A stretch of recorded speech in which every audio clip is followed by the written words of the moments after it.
เนาะคลิปที่เฮาบ้านนี้ก็บ่ได้ทำให้สมพี่น้องเอ้ยแค่บ่ชุ่มแจ่วกันพี่น้องนี่เฮาก็ได้แล้วปลาตองพี่น้อง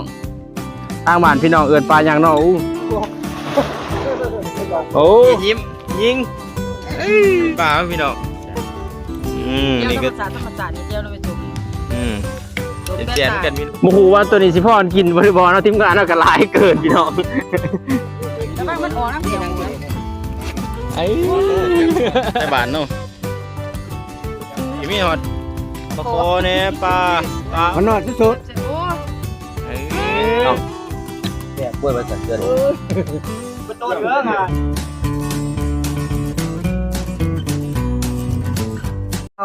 อ่ะสบายดีเนาะพี่น้องเนาะมื้อนี้มาพบกับ2บ้านหน้าแชนแนลคือเก่าพี่น้องคลิปนี้สิพาพี่น้องมาเอาปลาเนาะพี่น้องเนาะตอนนี้บนว่าท่านั้นเฮากำลังบานนี่พี่น้องนี่แหละชีวิตผัวแถวบ้านเฮาก็หาอยู่หากินแบบบ้านๆพี่น้องตอนนี้ผัวแถวบ้านกับผู้เนาะมาอีดาวแต่ละคนพี่น้องเอ้ยลังกันมาแต่ละคนทีมงานผัวแถวบ้านเฮา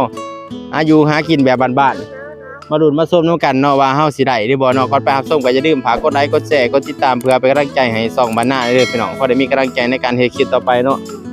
มาดูเบิ่งว่าเฮาสิได้ตัวใหญ่บ่เนาะเพิ่นว่าเห็นโตพี่ซ้ำแขนพี่น้องบ่ฮู้ว่าสิได้หรือบ่มื้อนี้มาดูน้ำกันพูดท่านั้น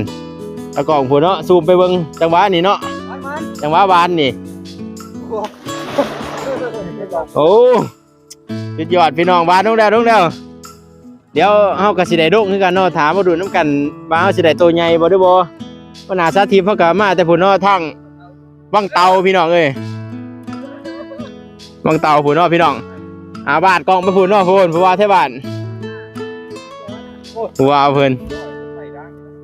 นี่บ่ตรวจจ้าดูพี่น้องเอ้ยจังหวะนี่ได้บัดนี้ดวงเดียวนี่บึกนั่นใบแดงใบเจ้ามาดวงว่าไปเอาเฮ็ดดิไปเนาะพี่น้องเนาะมารอลุ้นรอส้มเนาะกันว่าเฮาสิได้บ่ได้บ่เนาะเฮาก็สิลงไปก่อนเนาะไปพี่น้อง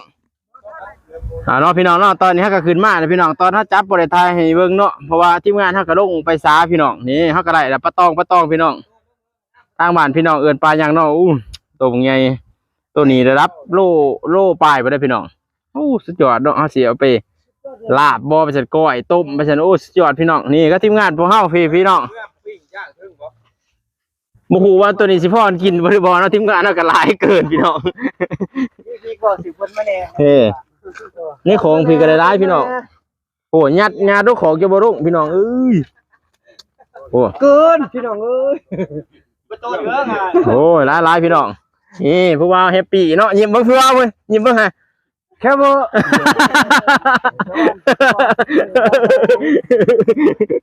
โอ้เนาะกับทีมงานพวกแถวบ้านเนาะนี่พวกเนาะทีมงานพวกแถวบ้านเนาะป้ายกระสอบป้าพี่น้องเอ้ยบรรยากาศดีพี่น้องเอ้ยตรงไหนตรงหน้าบ้านเฮาเนาะพี่น้องเนาะตอนนี้ทีมงานเฮาก็มาซุ่มแซ่วกันพี่น้องกินปลาเนาะเนาะไล่เราโฮมากินพี่น้องเพราะว่าพุ่นเนาะอยู่ข้างตู้พุ่นมาแต่กทมนะเพราะว่านี่พวกแฮปปี้ยิ้มยิงยิ้มมั้ยยิ้มดิยิ้มอะไรวะนี่ป้าพี่น้องนี่ก็ธรรมศาสตร์นี่เจ้าเราไปจุ่มเสียนกันพี่น้องเสียนอยู่บ่ฮะเสียโอ้ยรสชาติเบิ่งรสชาติเบิ่งฮะแล้วมันออกน้ำเสียง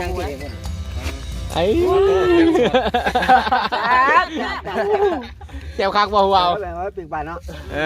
สูตรมันเนาะน้อง10ก่อนขั้นตอนแดกเนาะหอนที่สุดโอ้เจ็บป้าธรรมศาสตร์เนี่ยกินกับไก่ขี้มันน้ำน้อยนึงเจ็บ